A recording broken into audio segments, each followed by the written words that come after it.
So, Dr. Muakil, Yes. you are the founder of this campaign. Well, Yes. tell us about it, please. Well, it stemmed out of my own personal experience. I had gone on to college, like, I was told, if you go to college, you'll have a higher probability of getting certain job opportunities, career stability, and things like that. After that, subsequently going on to graduate school.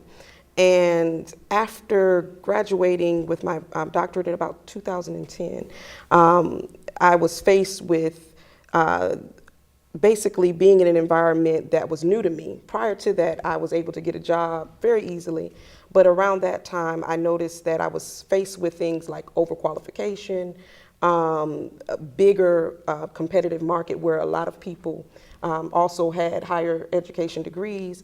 And I noticed that myself and peers were faced with underemployment issues, things that I wasn't prepared for.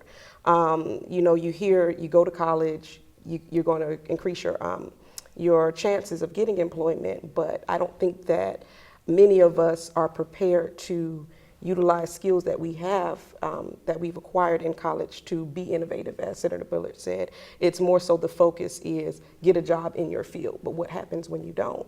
And so I started the Degrees of Separation campaign basically to raise awareness about the issue of unemployment and underemployment.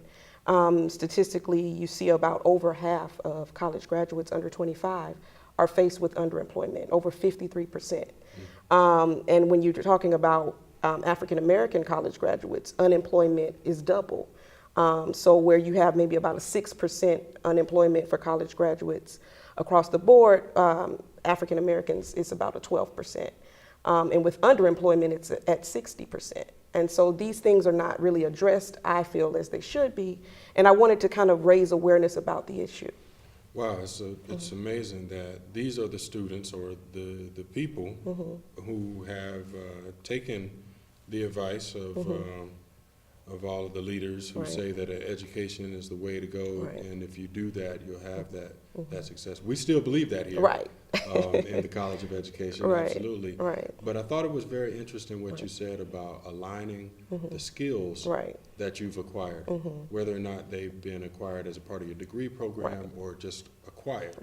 And that's something that I had to personally develop. When I graduated with my doctorate, I was noticing that there weren't many jobs in my field.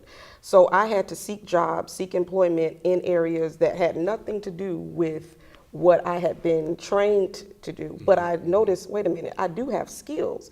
So what I would do is when I would get interviews, I would lead with that. I wouldn't lead with the degrees, and I would lead with, I have the capability of doing this job because I have these assets. And I'm noticing, just even as a professor, a lot of the students, there's a disconnect. There's this, I hear it all the time, Dr. M, as soon as I get this degree, I'm good, And I have to explain to them, no, you need to really focus on things outside of the degree. Yes, congratulations, you're at the university level, you're going to acquire a degree, but what other things do you need to have in place in order to attain employment? And so I think that's what should be also honed in on, is the assets, the skills that one has. And that could be a vast thing, because that ranges from everything from the actual technical skills to professionalism, professional development, and doing that.